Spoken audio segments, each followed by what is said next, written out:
जय हिंद, वंदे मातरम। स्वागत है आप सभी का फ्री एग्जाम जिन यूट्यूब चैनल पर। दोस्तों, अगर आप क्षमता परीक्षा 3.0 का एग्जाम देने वाले हैं तो ये वीडियो आपके लिए अति महत्वपूर्ण होगी, जिसमें हमने केवल वही प्रश्न शामिल किया है जो प्रीवियस ईयर में कई बार पूछे गए हैं। तो सभी प्रश्नों को पूरे ध्यान से देखना है। विश्वास रखिए, निश्चित ही यहाँ से प्रश्न बनेगा आपके एग्जाम में। तो चलिए सेशन को प्रारंभ करते हैं और पहला शानदार प्रश्न देखते हैं। भगत सिंह को फांसी की सजा सुनाने वाला न्यायाधीश कौन था? राइट आंसर होगा जीसी हिल्टन। अगला है, शिमला सम्मेलन कब हुआ था? 1945 में। कब? तो 1945 में। किस एक्ट को बिना अपील, बिना वकील तथा बिना दलील का कानून कहा गया? तो रॉलेट एक्ट। पूछा जाता है कि रॉलेट एक्ट कब आया? तो 1919 में। कब? तो 1919 में। इंग्लैंड में भारतीय सुधार समिति की स्थापना किसने की थी? तो इंग्लैंड में भारतीय सुधार समिति की स्थापना की थी दादा भाई नौरोजी ने। राइट आंसर हो जाएगा दादा भाई नौरोजी। निरंकारी आंदोलन की शुरुआत किसने किया था? दयाल दास ने। किस क्रांतिकारी की सबसे कम उम्र में फांसी की सजा सुनाई गई? तो किस क्रांतिकारी को सबसे कम उम्र में फांसी की सजा सुनाई गई? तो खुदीराम बोस को। केसर हिंद की उपाधि जलियांवाला बाग हत्याकांड के विरोध में किसने लेने से मना कर दिया? महात्मा गांधी ने। गदर पार्टी की स्थापना किसने की थी? तो गदर पार्टी की स्थापना लाला हरदयाल और सोहन सिंह भाखड़ा के द्वारा किया गया था। किसके द्वारा? तो लाला हरदयाल और सोहन सिंह भाखड़ा। पूछा जाए कब? तो 1913 में। कहां पर? तो सैन फ्रांसिस्को, अमेरिका में। साइमन कमीशन को और किस नाम से जाना जाता है? व्हाइट मैन कमीशन के नाम से जाना जाता है साइमन कमीशन को। और जिन प्यारे दोस्तों ने अब तक वीडियो को लाइक नहीं किया है, निवेदन है आप सभी से जल्दी से वीडियो को लाइक कर दीजिए और चैनल को सब्सक्राइब करके डेली हमारे साथ जुड़िए। विश्वास रखिए, अगर आप डेली जुड़ते हैं तो एक भी प्रश्न आपके एग्जाम में बाहर नहीं जाएगा। बस पूरे ध्यान से अंत तक वीडियो में बने रहना है, सभी प्रश्नों को याद रखना है। और जिन्होंने अब तक वीडियो को लाइक नहीं किया है तो लाइक जरूर कर दें, क्योंकि आपके लाइक से हमें मोटिवेशन मिलता है। तो आप लोग लाइक करें ताकि हमारा भी मोटिवेशन बना रहे, हम आपके लिए आगे काम कर सकें। तो चैनल को जरूर सब्सक्राइब करें और वीडियो को लाइक करें। तो कांग्रेस का विभाजन कब हुआ? किन दलों के बीच हुआ? तो 1907। नरम दल व गरम दल कहां का अधिवेशन था? तो सूरत अधिवेशन था। कांग्रेस के प्रथम मुस्लिम अध्यक्ष थे बदरुद्दीन तैयब जी।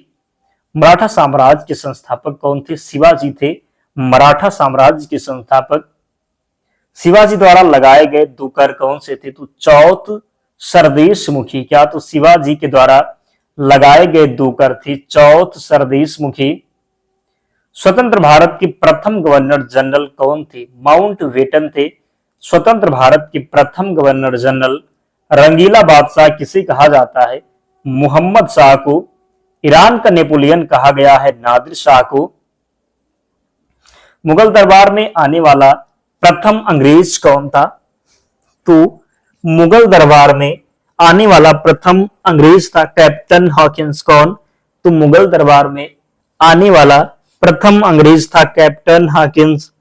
गुरुमुखी लिपि का आरंभ किसने किया था?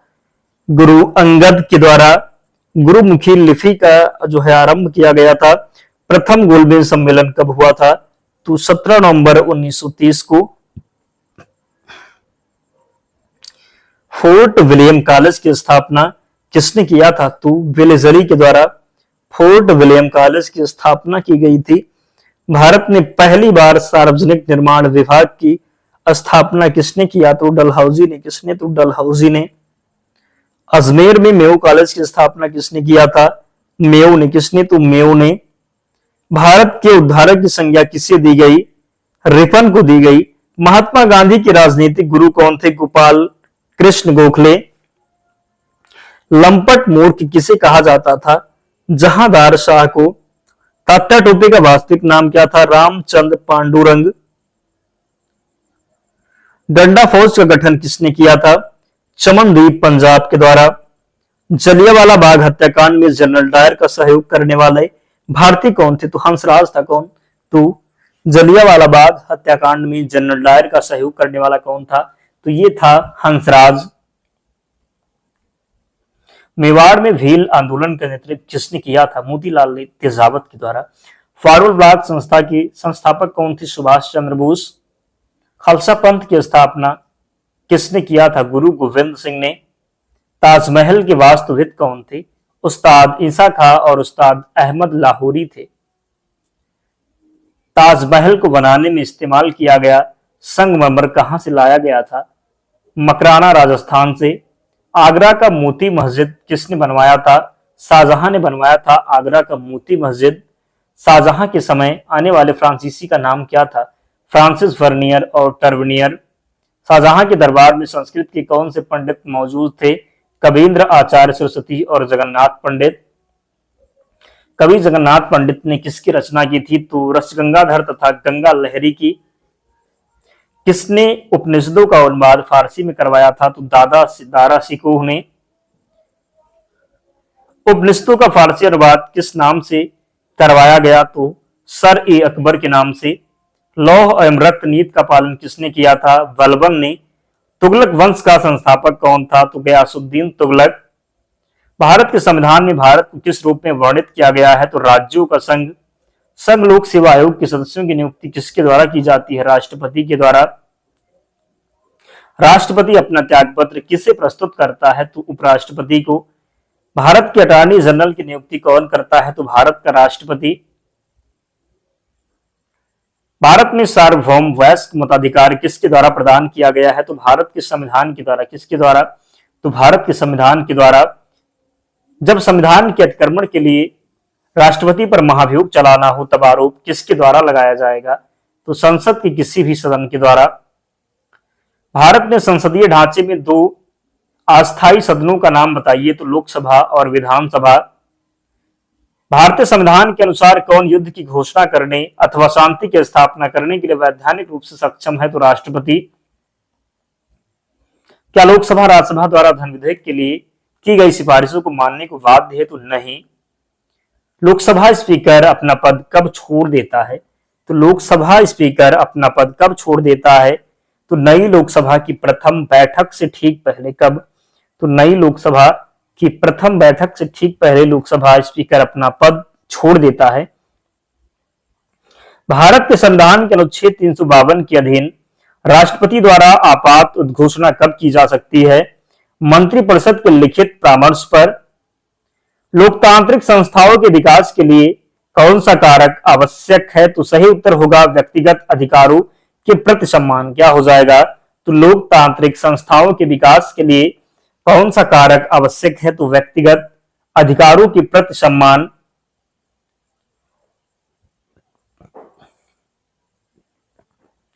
द्वारा जांच किए जाने पर राज्य लोक सेवा आयोग का सदस्य कदाचार की आरोप हटाया जा सकता है? तो भारत के उच्च न्यायालय के द्वारा। किसके द्वारा?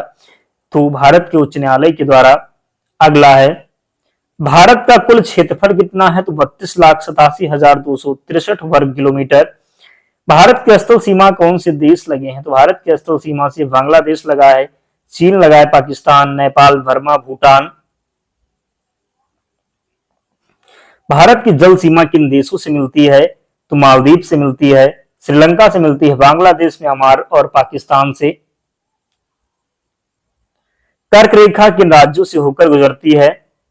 तो राजस्थान, गुजरात, मध्य प्रदेश, छत्तीसगढ़, झारखंड, पश्चिम बंगाल, त्रिपुरा और मिजोरम से होकर के गुजरती है। कर्क रेखा किससे किससे गुजरती है? कर्क रेखा तो राजस्थान, गुजरात, मध्य प्रदेश, छत्तीसगढ़, झारखंड, पश्चिम बंगाल, त्रिपुरा और मिजोरम से होकर के गुजरती है कर्क रेखा। अगला प्रश्न है, भारत की मुख्य भूमि की दक्षिणी सीमा कितने अक्षांश से? तो 8 डिग्री 4 मिनट। कितना हो जाएगा? तो 8 डिग्री 4 मिनट। भारत की मुख्य भूमि की दक्षिणी सीमा कितने अक्षांश है? तो 8 डिग्री 4 मिनट। भारत का मानक समय कहां से लिया गया है? तो इलाहाबाद के निकट नैनी नामक स्थान से। भारत के मानक समय और ग्रीनविच समय में कितना अंतर है? कितना हो जाएगा? तो 5.5। कितना? तो 5.5 घंटा इसका राइट आंसर होगा। भूमध्य रेखा से भारत के दक्षिण छोर की दूरी कितनी है? 876 किलोमीटर। कितना? तो 876। भारत की स्थल सीमा की लंबाई 15,200 किलोमीटर। भारत के मुख्य भूमि की तटरेखा की लंबाई कितनी है? तो 6100 किलोमीटर। भारत की कुल तटरेखा की लंबाई द्वीप समूहों सहित कितनी है? तो 7516 किलोमीटर। संपूर्ण भारत के कितने प्रतिशत भाग पर पर्वत या पहाड़ी का विस्तार है? तो कितने? तो 28.8%। संपूर्ण भारत के कितने क्षेत्रफल पर मैदानी विस्तार है? 44%। कितने? तो 44%। भारत में समुद्र तटरेखा वाले राज्यों की संख्या कितनी है? तो 9 हो जाएगा। किस राज्य की समुद्र तटरेखा सबसे लंबी है? तो राइट आंसर जाएगा गुजरात के साथ। किसके साथ? तो सही उत्तर जाएगा गुजरात के साथ। बात करेंगे कर्क रेखा भारत की कितने राज्यों से होकर गुजरती है? तो 8 राज्यों से। पिछले प्रश्न में हमने बताया था कि 8 कौन कौन से राज्य हैं जिनके साथ कर्क रेखा गुजरती है। भूमध्य रेखा के निकट कौन सा स्थान है? इंदिरा पॉइंट है भूमध्य रेखा के निकट। किस राज्य की समुद्र तटरेखा सबसे छोटी है? तो गोवा की। भारत की स्थल सीमा किस देश के साथ सबसे ज्यादा है? बांग्लादेश के साथ। भारत का कौन सा भू आकृतिक भाग प्राचीन है? तो प्रायद्वीपीय पठार। भारत के पूर्वी समुद्र तट को किस नाम से जाना जाता है? कोरोमंडल तट। कोंकण तट कहां से कहां तक स्थित है? तो गोवा से दमन तक। लक्षद्वीप समूह के द्वीपों की उत्पत्ति किसके द्वारा हुई? प्रबाल के द्वारा। कौन सा द्वीप भारत और श्रीलंका के बीच में स्थित है? तो रामेश्वरम। लक्षद्वीप समूह के कुल द्वीपों की संख्या कितनी है? 36। कितने? तो 36। लक्षद्वीप समूह में कुल कितने द्वीपों पर मानव का वास है? तो 10 द्वीपों पर। भारत के किस स्थान को सफेद पानी के नाम से जाना जाता है? तो सियाचिन को। किसे? तो सियाचिन को सफेद पानी के नाम से जाना जाता है। जम्मू कश्मीर का वह हिस्सा जो चीन के अधिकार में है क्या कहलाता है? तो अक्साई चीन कहते हैं। जम्मू कश्मीर का वह हिस्सा जो चीन के अधिकार में है उसे क्या कहते हैं? तो अक्साई चीन। भारत में शीत मरुस्थल कौन सा है? तो लद्दाख है। राष्ट्रपति आंग्ल भारतीय समुदाय के कितने प्रतिनिधियों को लोकसभा में नामित कर सकता है? तो 2 प्रतिनिधियों को। लोकसभा में किस आधार पर सीटें आवंटित होती हैं? जनसंख्या के आधार पर। लोकसभा का सदस्य बनने के लिए न्यूनतम आयु कितनी होनी चाहिए? तो 25 वर्ष। यहीं पर अगर राज्यसभा पूछा जाए तो राज्यसभा का सदस्य बनने के लिए जो न्यूनतम आयु है ये 30 वर्ष। राष्ट्रपति बनने के लिए 35 वर्ष। राज्यपाल बनने के लिए भी 35 वर्ष। कौन सा राज्य सबसे अधिक प्रतिनिधि लोकसभा में भेजता है? तो उत्तर प्रदेश। कितने? तो 80। किस राज्य में लोकसभा सदस्यों की संख्या सबसे कम है? तो नागालैंड, सिक्किम व मिजोरम। लोकसभा का नेता कौन होता है? प्रधानमंत्री। लोकसभा में कम से कम कितने सत्र जरूरी होते हैं? तो वर्ष में 2 बार। लोकसभा को कौन भंग कर सकता है? तो राष्ट्रपति। प्रधानमंत्री की सलाह पर वित्तीय बिल कहां पास हो सकता है? लोकसभा में। लोकसभा के सदस्यों की निर्योग्यता से संबंधित प्रश्नों का निर्णय कौन करता है? लोकसभा अध्यक्ष। प्रोमेट स्पीकर की नियुक्ति कौन करता है? तो राष्ट्रपति। किस विधेयक को केवल लोकसभा ही पारित करती है? वित्त विधेयक को। संसद एक बार में लोकसभा के कार्यकाल में कितने समय के लिए वृद्धि कर सकती है? तो 1 वर्ष के लिए। लोकसभा अध्यक्ष का चुनाव कौन करता है? लोकसभा सदस्य। लोकसभा का अस्थायी अध्यक्ष कौन नियुक्त करता है? तो राष्ट्रपति। लोकसभा अध्यक्ष अपना त्यागपत्र किसे देता है? लोकसभा उपाध्यक्ष को। भारत के प्रथम लोकसभा अध्यक्ष थे जीबी मावलंकर। लोकसभा में किसी विधेयक को धन विधेयक के रूप में कौन प्रमाणित करता है? लोकसभा अध्यक्ष। कोई स्पीकर के खिलाफ अविश्वास प्रस्ताव लाया गया तो किसके खिलाफ? तो केएस हेगड़े के खिलाफ। लोकसभा के अध्यक्ष या उपाध्यक्ष की अनुपस्थिति में लोकसभा की अध्यक्षता कौन करता है? तो लोकसभा का वरिष्ठतम सदस्य। राष्ट्रमंडल अध्यक्षों के सम्मेलन का पदेन महासचिव कौन होता है? लोकसभा महासचिव। भारत के लोकसभा अध्यक्ष किस देश के हाउस ऑफ कॉमन्स के अध्यक्ष की तरह होते हैं? तो इंग्लैंड के। लोकसभा का सचिवालय किसके प्रत्यक्ष पर्यवेक्षण एवं नियंत्रण का कार्य करता है? तो लोकसभा अध्यक्ष। भारत की प्रथम महिला लोकसभा अध्यक्ष कौन? तो मीरा कुमार थी। कौन? तो मीरा कुमार। दोस्तों इतने प्रश्न थे तो इन सभी प्रश्नों को याद करना है और इसकी पीडीएफ के लिए टेलीग्राम चैनल से जुड़ जाना। लिंक डिस्क्रिप्शन बॉक्स में है या फिर आप टेलीग्राम पर जाएंगे, सर्च करेंगे फ्री एग्जाम जोन, आपको चैनल मिल जाएगा, ज्वाइन हो जाना, वहां पर आपको सारी पीडीएफ मिल जाएगी।